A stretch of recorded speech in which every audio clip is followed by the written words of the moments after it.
வாழ்த்துக்களையும் வரப்போகிற புத்தாண்டு வாழ்த்துக்களையும் உங்களுக்கு தெரிவித்துக் கொள்கிறேன். என்னுடைய திருச்சபையின் பேர் கிறிஸ்துவின் சுவிசேஷ திருச்சபை. உங்கள் திருச்சபையின் பேர் சமாதான சுவிசேஷ திருச்சபை. ரெண்டும் இணைந்து இந்த நாளில் கர்த்தருடைய நாமத்தை மையப்படுத்தி கொண்டிருக்கிறோம். ஆகவே வந்ததிலிருந்து மிகுந்த மகிழ்ச்சியோடு எங்கள் மத்தியில் நானும் எல்லா நிகழ்ச்சியும் கண்டுகளித்து கொண்டிருந்தேன். ஆர்வத்தோடு வந்து அமர்ந்திருக்கிற அனைத்து பொதுமக்களுக்கும் அருமையாக இந்த கூட்டத்தை வழிநடத்தி கொண்டிருக்கிற டைரக்டர் அவர் தான் சொல்லணும். ஒரு மிகப்பெரிய ஒரு ப்ரோக்ராம், எல்லா செக்ஷன்லேயும் இருக்கிறாங்க இங்கே. நல்ல அருமையான பிள்ளைகள் நல்ல நடனம் ஆடினார்கள், நல்ல அருமையான கோரியோகிராஃபி பண்ணியிருக்கிறாங்க. சண்டே கிளாஸ் டீச்சர்களுக்கு வாழ்த்துக்கள். இந்த எல்லா நிகழ்ச்சியும் மிக நேர்த்தியாக ஒருங்கிணைத்து அருமையாக வழிநடத்தி கொண்டிருக்கிற பாஸ்டர் அருளையா அவர்களுக்கு எங்களுடைய அன்பான வாழ்த்துக்களை தெரிவித்துக் கொள்கிறேன். அவரோடு இணைந்து மிக நேர்த்தியாக இந்த ஊழியத்தை மிக சிறப்பாக செய்து வருகிற அன்பு சகோதரர்களுக்கும் சகோதரிகளுக்கும் இயேசுவின் நாமத்தினாலே வாழ்த்துக்களை தெரிவித்துக் கொள்கிறேன். அல்லேலூயா. சத்தமா ஒரு அலையிலே சொல்லலாமா? ஆமா, அல்லேலூயானா தேவனுக்கு மகிமை உண்டாவதாக. ஆக இந்த நாளிலே உங்களை ஆண்டவரை அழைத்து கொண்டு வந்திருக்கிறதுக்கு ஒரு நோக்கம் உண்டு. அல்லேலூயா. என்ன நோக்கம் அப்படின்னு பார்த்தீங்கன்னா, வேதத்தில் ஒரு வசனம் எழுதப்பட்டிருக்கிறது. அந்த வசனம் இன்றைக்கு நேற்றல்ல, ஏறக்குறைய 2000 ஆண்டுகளுக்கு முன்பதாக சொல்லப்பட்டதான ஒரு வார்த்தையை இன்றைக்கு உங்களுக்கு மீண்டுமாக அந்த வார்த்தையை வாசிக்க நான் விரும்புகிறேன். வேதத்தை வைத்திருக்கிறவங்க எடுத்துக்கொள்ளுங்கள். லூக்கா நற்செய்தி புத்தகம் 2ஆம் அதிகாரம் 10ஆம் வசனத்தை நாம் வாசிக்கலாம். தேவதூதன் அவர்களை நோக்கி, பயப்படாதிருங்கள், இதோ எல்லா ஜனத்துக்கும் மிகுந்த சந்தோஷத்தை உண்டாக்கும் நற்செய்தியை உங்களுக்கு அறிவிக்கிறேன் என்று சொன்னான். எல்லா ஜனத்துக்கும் சந்தோஷத்தை கொடுக்கிற ஒரு நற்செய்தி. என்ன நற்செய்தி அப்படின்னு பார்த்தீங்கன்னா, உங்களுக்காக ஆண்டவராகிய இயேசு கிறிஸ்து, பரலோகத்தில் இருக்கிற பிதாவாகிய ஒரே குமாரனாகிய இயேசு கிறிஸ்து உங்களுக்காகவும் எனக்காகவும் பரலோகத்தை விட்டு விண்ணுலகத்தை விட்டு மண்ணுலகிற்கு பிறந்த நாள் தான் அந்த நல்ல செய்தியான நாள். அதை தான் இன்றைக்கு கிறிஸ்துமஸ் விழாவாக நாம் கொண்டாடி கொண்டிருக்கிறோம். எதற்காக இயேசு கிறிஸ்து இந்த பூமியில அவர் பிறக்க வேண்டும் என்று அதையும் வேதம் சொல்லுகிறது. அப்போ உங்களுக்காக பிறந்திருக்கிற இயேசு கிறிஸ்து, எனக்காகவா இயேசு பிறந்தாரு? சொல்லுங்க பாப்போம், ஒரு வார்த்தை வாயத்தை சொல்லுங்க. ஆண்டவரே, எனக்காக பிறந்ததுக்காக நன்றி சொல்ற ஆண்டவரே. அப்போ உங்களுக்காக இயேசு பிறந்திருக்கிறார். அப்போ உங்க வாழ்க்கையில ஆண்டவர் என்ன செய்வதற்காக பிறந்திருக்கிறார் என்பதை நீங்கள் நன்றாய் அறிந்து கொள்வீர்களானால் நீங்கள் அவரிடத்திலிருந்து எல்லாவற்றையும் நீங்கள் பெற்றுக்கொள்ள முடியும். அப்போ முதலாவதாக நாம் எதற்காக இயேசு இந்த உலகத்தில் பிறந்தார் என்ற ஒரு வார்த்தையை மீண்டும் நாம் வாசிக்கிறேன். மத்திய சுவிசேஷ புத்தகம் 1 அதிகாரம் 21ஆம் வசனத்தில் எழுதப்பட்டிருக்கிறது. நான் உங்களுக்காக அதை வாசித்து காட்டுகிறேன். அவள் ஒரு குமாரனை பெறுவாள், அவருக்கு இயேசு என்று பெயரிடுவாயாக, ஏனெனில் அவர் தமது ஜனங்களின் பாவங்களை நீக்கி அவர்களை ரட்சிப்பார் என்றான். எல்லாமே தேவ தூதர்கள் மூலமாக ஜனங்களுக்கு சொல்லப்பட்ட வார்த்தை தான் இன்றைக்கு உங்களுக்கு சொல்லுகிறேன். இப்ப எங்களை தூதராக கொண்டு வந்து உங்கள் முன்பதாக இந்த வார்த்தையை ஆண்டவர் தெரிவித்துக் கொண்டிருக்கிறார். தேங்க்யூ சிஸ்டர், கவனிக்கல சார். அப்போ தேவதூதன் தோன்றினான். என்ன சொன்னா, ஆண்டவர் பிறக்க போகிற அந்த குழந்தைக்கு என்ன பேர் வைக்கணுன்றது கூட வேதத்துல முன்னதாகவே சொல்லப்பட்டிருக்கிறது. மீண்டும் வாசிக்கலாம். மத்திய சுவிசேஷம் 1ஆம் அதிகாரம் 21ஆம் வசனத்தை நாம் வாசிப்போம். அவள் ஒரு குமாரனை பெறுவாள், அவருக்கு இயேசு என்று பெயரிடுவாயாக, ஏனெனில் அவர் தமது ஜனங்களின் பாவங்களை நீக்கி அவர்களை ரட்சிப்பார் என்றான். ஆமென். அப்போ ஜனங்களுடைய பாவங்களை நீக்கி ரட்சிப்பதற்காக தான் இயேசு உங்களுக்காக பிறந்திருக்கிறார். அப்ப இயேசு எதற்காக பிறந்தார் என்பதை நீங்கள் அறிந்து கொள்ள வேண்டும். அப்போ நீங்களும் நானும் செய்த பாவங்களை மன்னிப்பதற்காக, அந்த பாவத்திலிருந்து ஒரு விடுதலை தருவதற்காக, நம்ம வாழ்ற வாழ்க்கையில துன்பங்கள் துயரங்கள் வருவதற்கு அடிப்படையான ஒரு காரியம் எது என்றால் அது நாம் செய்த பாவம். பாவம் 2 விதமா இருக்கிறது. ஒன்று நம் முன்னோர் செய்த பாவம், ஜென்ம பாவம், அப்படியே ஜெனரேஷனா வரக்கூடிய பாவம்.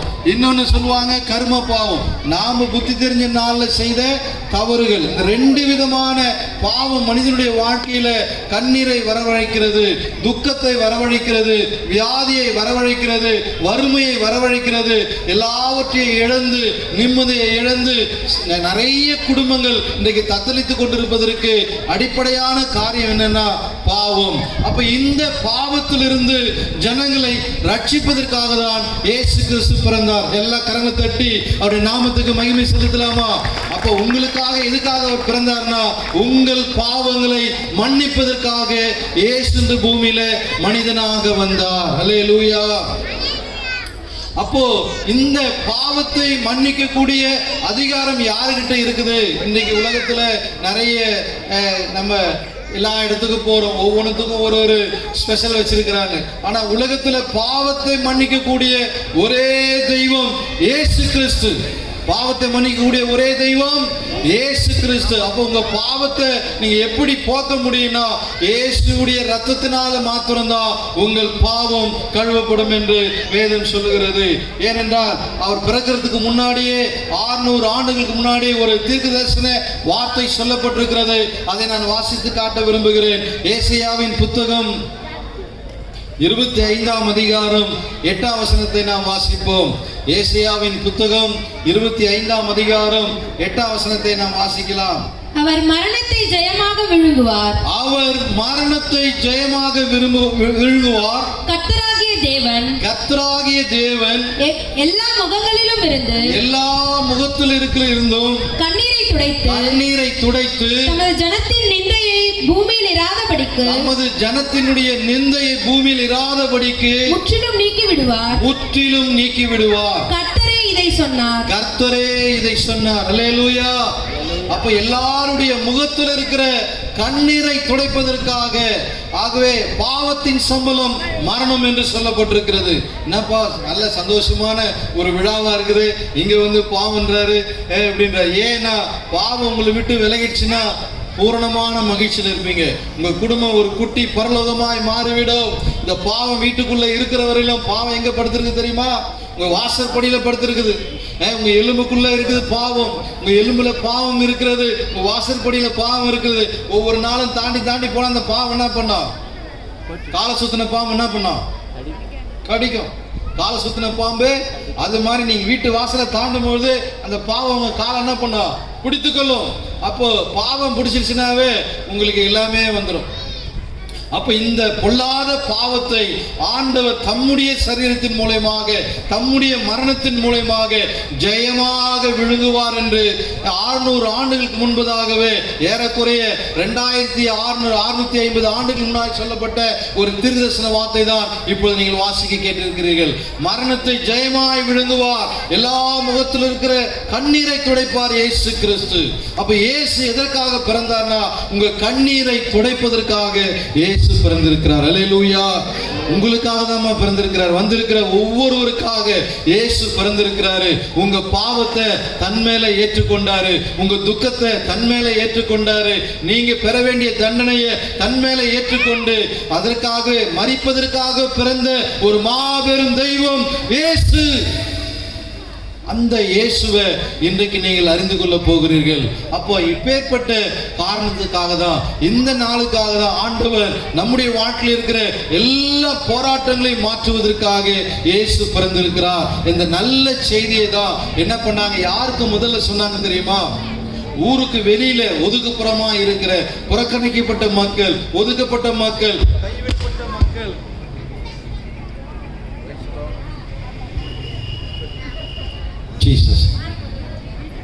எல்லாராலையும் புறக்கணிக்கப்பட்ட மேய்ப்பர்களுக்கு தான் இந்த செய்தியை சொல்லப்பட்டது.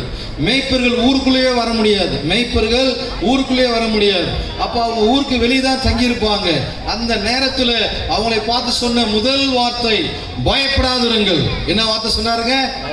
ஆமா, இன்னைக்கு உங்களுக்கு யாருக்கெல்லாம் பயம் இல்லை? கை தூக்குங்க பாப்பா. பாருங்க, யார் கையும் தூக்கல, ஒரே ஒரு கை மட்டும் தான் சின்ன தைரியமா தூக்குறேன். ரெண்டு என்ன பயம் இல்லை. இப்போ கேட்டா நீங்க அப்புறம் கதையா சொல்லுவீங்க. 3 பேர் 4 பேர் தான் கேட்டிருக்கு. மொத்த பேருக்கும் பயம் இருக்குது. புரியுதுங்களா? அப்போ பயம் எதனால வரும்? இருளில் இருந்தால்தான் பயம் வரும். இருளில் இருக்கிறவங்க தான் பயப்படுவாங்க. வெளிச்சத்தில் இருக்கும்போது பயம் இருக்குமா? அப்ப வெளிச்சம் அருமையான ஒரு வார்த்தை, இருளில் நடக்கிற ஜனங்கள் பெரிய வெளிச்சத்தை கண்டார்கள். அல்லேலூயா. மரண இருளின் திசையில் இருக்கிறவர்களுக்கு வெளிச்சம் உதித்தது என்று எழுதப்பட்டிருக்கிறது. அப்போ அந்த இருள் என்பது பாவத்தை குறிக்கிறது. அப்போ பாவத்திலிருந்து நீங்கள் வெளிச்சத்துக்கு வர வேண்டும். பாவத்திலிருந்து நீங்கள், இருளில் இருக்கிற நீங்கள் வெளிச்சத்திற்கு வர வேண்டும். நன்றாய் கவனியுங்கள். அப்போ இந்த பாவத்தை ஆண்டவர் மன்னிப்பதற்காக, உங்கள் பாவத்திலிருந்து உங்களை ரட்சிப்பதற்காக, உங்களுக்கு வருகிற எல்லா உபத்திரத்திலிருந்தும் உங்களை மீட்டெடுப்பதற்காக தான் இயேசு பிறந்திருக்கிறார். அவர் ஒரு அறைக்கூவல் விட்டாரு.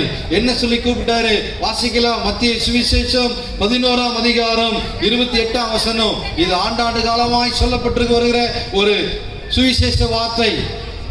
வருத்தப்பட்டு பாரம் சுமக்கிறவர்களே, வருத்தப்பட்டு பாரம் சுமக்கிறவர்களே, நீங்கள் எல்லோரும் என்னிடத்தில் வாருங்கள். நீங்கள் எல்லாரும் இயேசுவினிடத்தில் வாருங்கள், நான் உங்களுக்கு இளைப்பாறுதல் தருவேன். அவர் உங்களுடைய வாழ்க்கையில நிம்மதியை கொடுப்பார். அல்லேலூயா. இளைப்பாறுதல் 5 விதமான காரியங்கள் இருக்கிறது. அதையெல்லாம் சொல்லி விளக்க சமயம் இல்லை.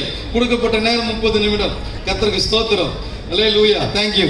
அதனால உங்களுக்கு நிம்மதியை தருவதற்காக அலைத்துக் கொண்டிருக்கிற, வேதனைப்பட்டு கொண்டிருக்கிற, வருத்தப்பட்டு கொண்டிருக்கிற, வியாதியில, கடன் தொல்லையில, எந்த சூழ்நிலை இருந்தாலும், பிசாசு பிடியில, பில்லி சூன்ய மந்திரத்துல, எப்பேற்பட்ட கட்டுகளில் நீங்கள் கட்டப்பட்டு இருந்தாலும், நீங்கள் எல்லாரும் இயேசு அண்டைக்கு வாருங்கள். அவர் உங்களுக்கு விடுதலை கொடுப்பார். அல்லேலூயா. இப்ப இயேசு கிட்ட வந்தா விடுதலை உண்டுங்க. ஒரு வசனம் எழுதப்பட்டிருக்கிறது. யோவான் சுவிசேஷம் 8ஆம் அதிகாரம் 32ஆம் வசனத்தை வாசிக்கலாம்.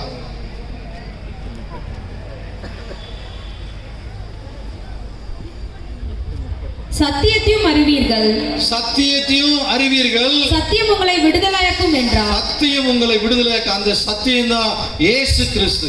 அந்த சத்தியம் தான் இயேசு கிறிஸ்து. அருமையான அருளையா, வாரந்தோறும் உங்களுக்கு சத்தியத்தை போதித்து அந்த கட்டுகளில் இருந்து, அந்த பொல்லாத பாவத்திலிருந்து நீங்கள் விடுதலை பெறுவதற்கு ஒரு நல்ல சபையை ஆண்டவர் கொடுத்திருக்கிறார். பேரே நம்ம சூப்பரான பேரு, சமாதான சுவிசேஷ சபை.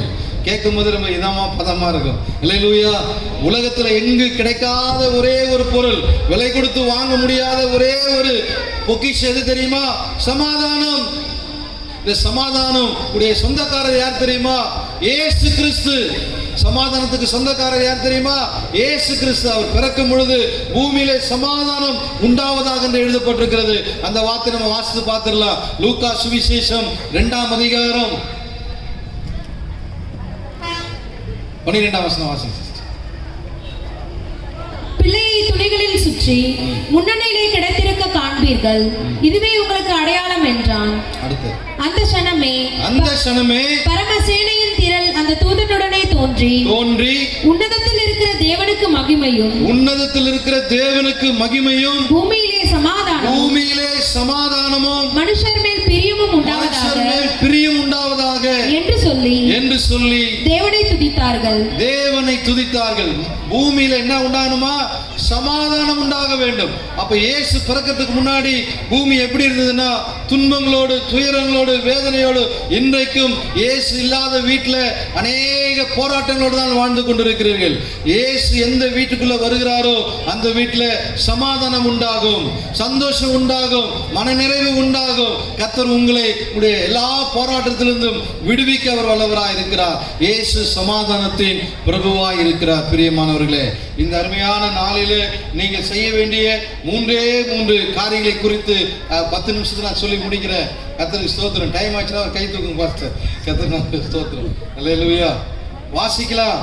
என்ன செய்யணும்? என் வாழ்க்கையில இயேசு வருவதற்கு நான் என்ன செய்ய வேண்டும்?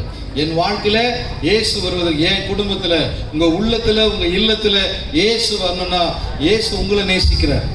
பிதாவாகிய தேவன் நம்மை நேசித்ததுனால இயேசுவை நமக்கு ஈவாய் கொடுத்தார்.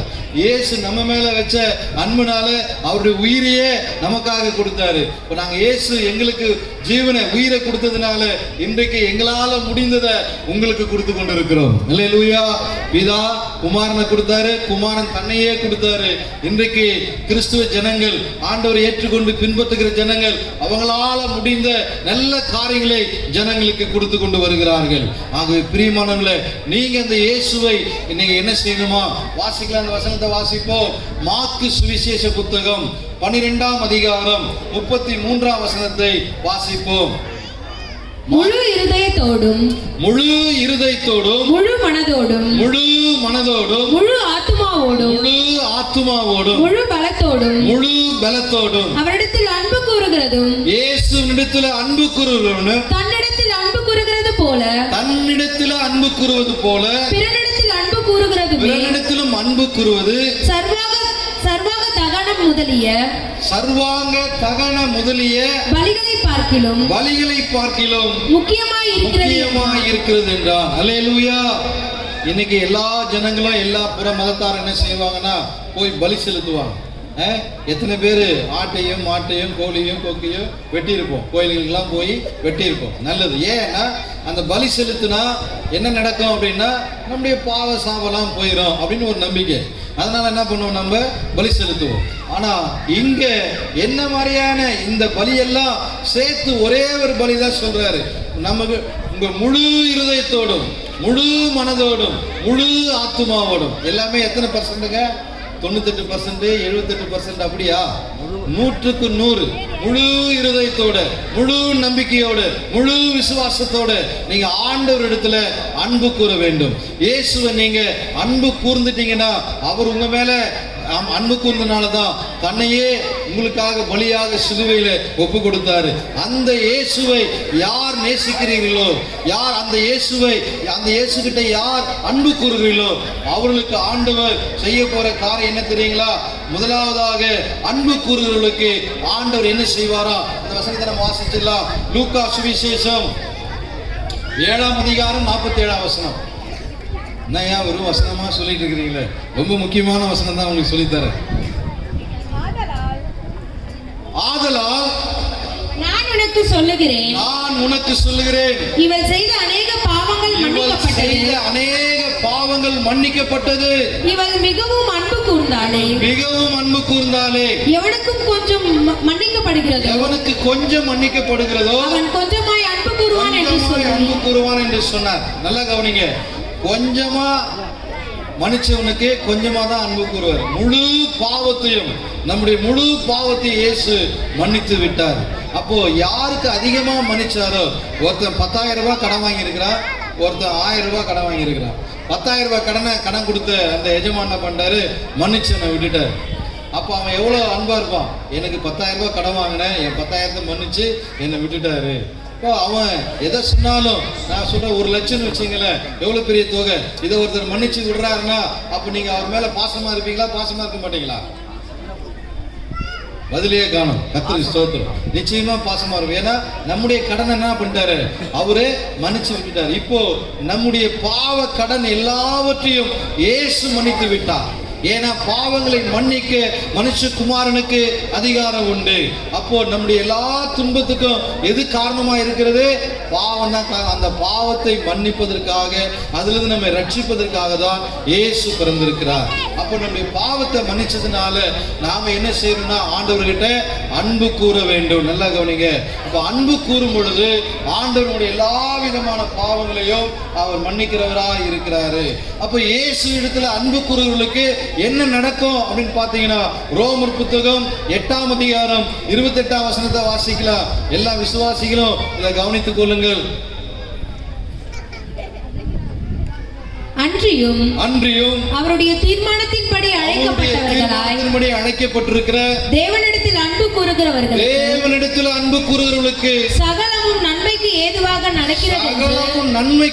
நடக்கிறது என்று அறிந்திருக்கிறோம். யாருக்கு நன்மையான காரியம் நடக்குமா அப்படின்னா, எல்லா காரியமும் உங்களுக்கு எப்படி நடக்கும்?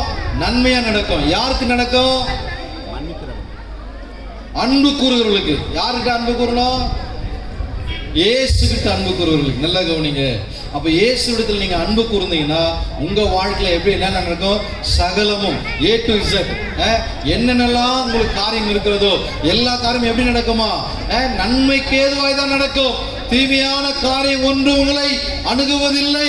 இயேசு சொன்னார்னா சொன்னதான். அவர் சொல்ல ஆகும். அவர் கட்டளையிட நிற்கும். அவர் மனுஷன் மாதிரி கிடையாது. ஒரு மனுஷன் இப்போ ஒரு வார்த்தை சொல்லுவான், அடுத்த வாரம் கேட்டீங்கன்னா மாற்றி பேசுவோம். நான் அப்படி சொல்லவே இல்லையா? ஆண்டவர் அப்படியே இல்லை. 5000 4000 ஆண்டுக்கு முன்னாடி ஒரு வாக்குத்தத்தம் கொடுத்தாருன்னா அது 5000 ஆண்டு ஆனாலும் சரி அதை நிறைவேற்றாமல் விட மாட்டார். அப்படியே சொன்ன வார்த்தையை மாறாமல் இந்நாள் வரைக்கும் நிறைவேற்றி வருகிறவர் தான் நம்முடைய தேவனாகிய கர்த்தர் இயேசு கிறிஸ்து. அல்லேலூயா. அப்போ ஆண்டவருடைய வாழ்க்கையில நீங்க என்ன செய்யணும்? ஆண்டவர்கிட்ட முதலாவது அன்பு கூற வேண்டும். அன்பு கூறுவர்களுக்கு ஆண்டவர் நன்மையான காரியங்களை செய்வார். இரண்டாவதாக இயேசுவை விசுவாசியுங்கள், இயேசுவை நம்புங்கள். இயேசுவை நீங்க நம்பணும். முதல்ல அவர்கிட்ட அன்பு கூர்ந்துட்டீங்கன்னா அவர் சொல்றதை நீங்க நம்ப ஆரம்பிச்சிருவீங்க. அப்ப இயேசுவை யாரெல்லாம் நம்புறார்களோ அவங்க வாழ்க்கையில் என்ன நடக்கும் வாசிக்கலாம். உங்களை இன்னைக்கு பாத்தீங்கன்னா நிறைய சகோதரிங்க தான் நிறைய வந்திருக்கிறீங்க. வாசிப்போம் அந்த வசனத்தை. மத்திய சுவிசேஷம் 9ஆம் அதிகாரம் 20 to 22 வசனங்கள் வரை நாம் வாசிக்கலாம்.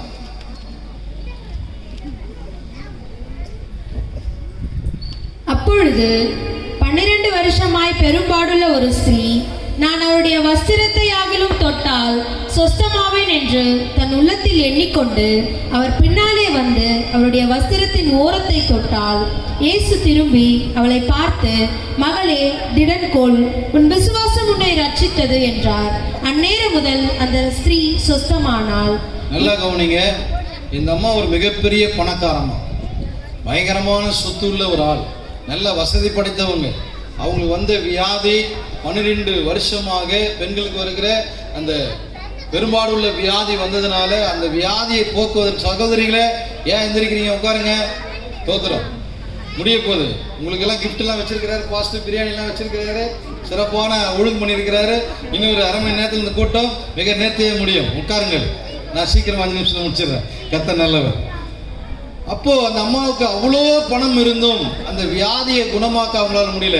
எத்தனையோ ஹாஸ்பிட்டல் போனாங்க, எந்த ஹாஸ்பிட்டலையும் அவங்கள குணமாக்க முடியல. அவங்க சொத்தையே இழந்துட்டாங்க. இப்ப கடைசியான நிலைமை, எந்த பணமும் கிடையாது, ஆதரவும் கிடையாது. இப்ப அந்த ஊருக்கு இயேசு வருகிறார் என்று கேள்விப்படுகிறார்கள். நல்லா கவனிங்க. இயேசு அந்த ஊருக்கு வருகிறார் என்று கேள்விப்பட்ட உடனே அந்த அம்மா மனசுல நினைக்கிறாங்க, என் பிரச்சனையை போய் எப்படி ஒரு ஆண், அந்த ஊர்களுடைய வழக்கம் என்னன்னா, யூதர்களுடைய வழக்கம் சுத்தி பெண்கள்லாம் சீக்கிரம் வெளியே வர முடியாது. இப்பதான் கொஞ்சம் கொஞ்சம் விடுதலையா வெளியே வந்து ஜாலியா எல்லாம் வேலைக்கெல்லாம் போயிட்டு இருக்கீங்க. ஒரு 50 வருஷத்துக்கு முன்னாடி எல்லாம் பெண்களால என்ன பண்ண முடியாது எதுவுமே. அப்போ 2000 வருஷத்துக்கு முன்னாடி எப்படி இருக்கு யோசிச்சு பாருங்க. வெளியே வர்றதுக்கு அனுமதியே கிடையாது, ஆண்கள் கிட்ட வரவே முடியாது, சபைக்கு முன்னாடியே வரவே முடியாது. ஆனாலும் அந்த அம்மா ஒரு தீர்மானம் பண்ணாங்க, இந்த கூட்டத்துல இயேசுவை போய் நான் என்ன பண்ணுவேன், எதுவுமே பேச மாட்டேன், அவர்கிட்ட என் கஷ்டத்தை நான் சொல்ல மாட்டேன். இப்போ அப்படிதான் நிறைய பேர் உட்காந்துக்கிறீங்க. என் கஷ்டத்தை நான் இயேசுகிட்ட சொல்ல மாட்டேன். அவர் உண்மையுள்ள தெய்வம் வந்தா என் இருதயத்தை பார்க்கட்டும். அவர் உண்மையுள்ள தெய்வம் வந்தா என் கஷ்டம் அவருக்கு தெரியும். நிறைய பேர் உட்காந்துட்டு இருக்கிறீங்க. உங்க எல்லாருடைய இருதயத்தை அவர் பார்த்து கொண்டு இருக்கிறார்.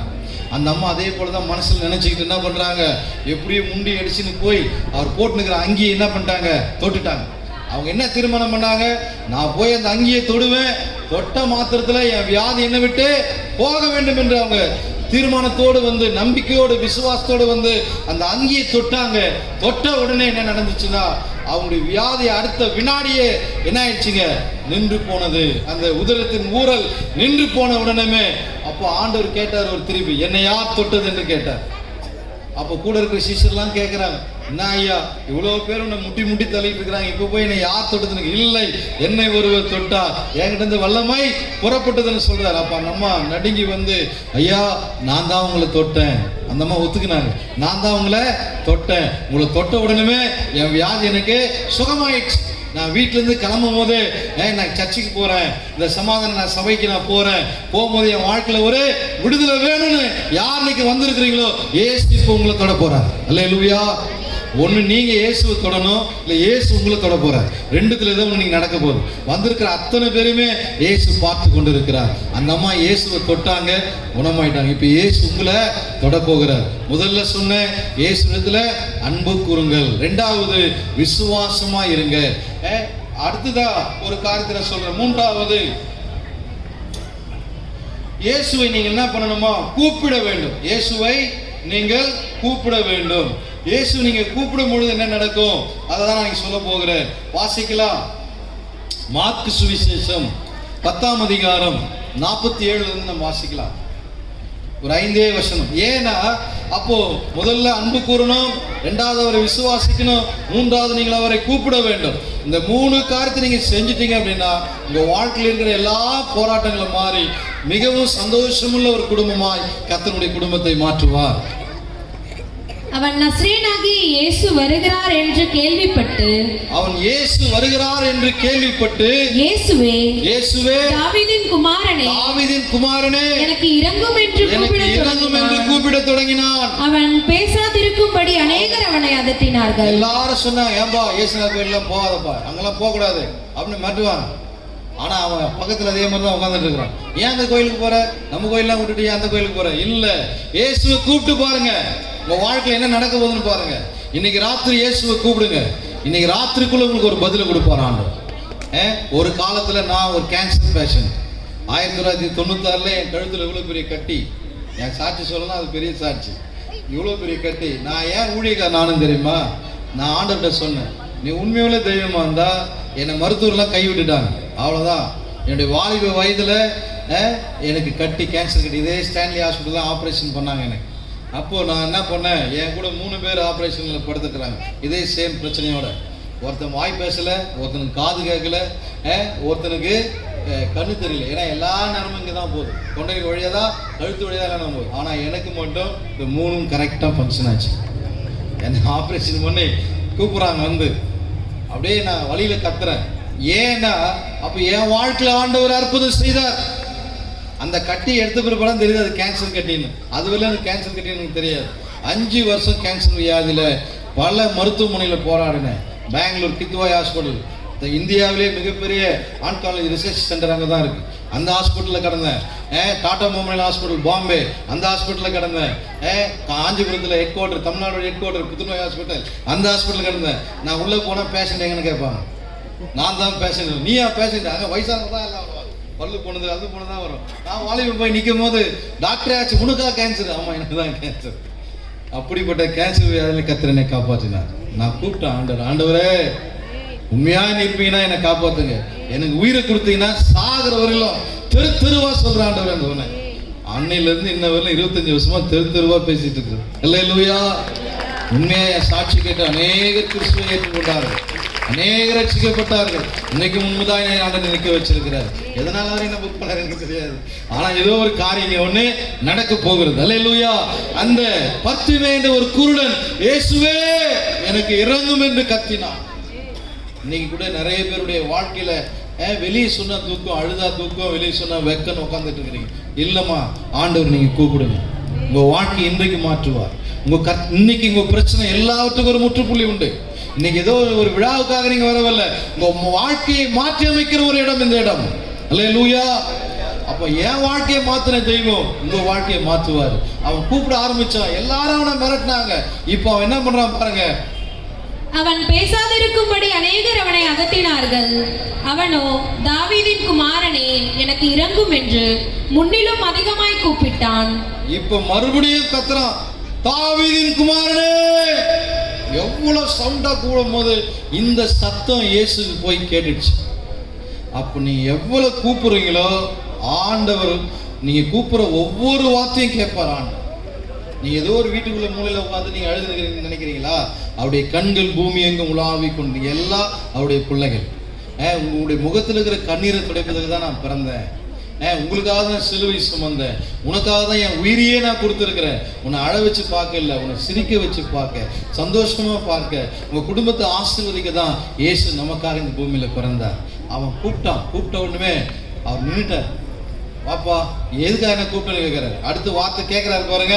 இந்த வார்த்தை தான் இயேசு உங்களை பார்த்து கேட்கிறாரு. வாசிங்க சிஸ்டர். இயேசு நின்று அவனை அழைத்து வர சொல்லி அவர்கள் அந்த குருடனை அழைத்து திடன்கொள் எழுந்திரு உன்னை அழைக்கிறார் என்றார். இயேசு உன்னை அழைக்கிறார். இன்னைக்கு இயேசு உங்களை அழைக்கிறாருமா. குறிச்சு வச்சுங்க உங்க டைரியில, மனசுல குறிச்சு வச்சு. இயேசு உங்களை இன்னைக்கு கூப்பிடுறார். வாமா, என்கிட்ட வா, உனக்கு என்ன பிரச்சனை வேணும்? அடுத்த கேள்வி கேட்கிறாரு பாருங்க அவங்ககிட்ட. உடனே அவன் தன் மேல் வஸ்திரத்தை எரிந்து விட்டு, பிச்சைக்காரன் ட்ரெஸ் எல்லாம் தூக்கி விசிறி அடிச்சிட்டான். அதோட இதுக்கப்புறம் நான் பிச்சை எடுக்க மாட்டேன்னு அவன் குருடன் பிச்சை எடுத்துட்டு இருந்தான்.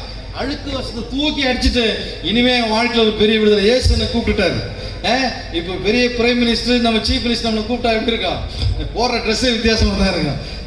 தூக்கி எல்லாம் போட்டுட்டு இப்ப இயேசு கிட்ட போறான். எழுந்து இயேசுவிடத்துல வந்து இயேசு அவனை நோக்கி ஒரு கேள்வி கேட்கிறார். என்ன கேள்வி கேட்கிறார் பாருங்க. நான் உனக்கு என்ன செய்ய வேண்டும் என்கிறாய் என்றார். நான் உனக்கு என்ன செய்ய வேண்டும் என்று இருக்கிறாய். இங்க வந்திருக்கிற ஒவ்வொரு பார்த்து இயேசு கேட்கிற கேள்விதான். நான் உங்களுக்கு என்னமா செய்யணும் இன்னைக்கு இந்த ராத்திரியில உங்க வாழ்க்கையில, உங்க குடும்பத்துல, உங்க கணவருக்கு, உங்க பிள்ளைகளுக்கு, உங்க எதிர்கால வாழ்க்கைக்கு, உங்க கடன் பிரச்சனைக்கு என்ன நான் செய்ய வேண்டும்? எதை வேணாலும் கேளு, என் நாமத்துல எதை கேட்டாலும் அதை நான் செய்வேன். ஆமென் சொன்னீங்கன்னா அப்படியே நடக்கும். நீங்க கம்முன்னு வாய் முடிந்தீங்கன்னா எந்த புள்ள பால் குடிக்குங்க? அழுத புள்ளதான் பால் குடிக்கும். வாய் உள்ள புள்ளதான் பிழைக்கும். வாயை திறந்து கூப்பிடுங்க இயேசுவே. இயேசுவே என் உள்ளத்துல வாங்க ஆண்டவரே, என் பிரச்சனையை மாத்துங்க ஆண்டவரே. நான் கத்துனேன், என் படுக்கைய கண்ணீரா நினைச்சேன், கத்தர் என் வாழ்க்கையை மாத்தினார்.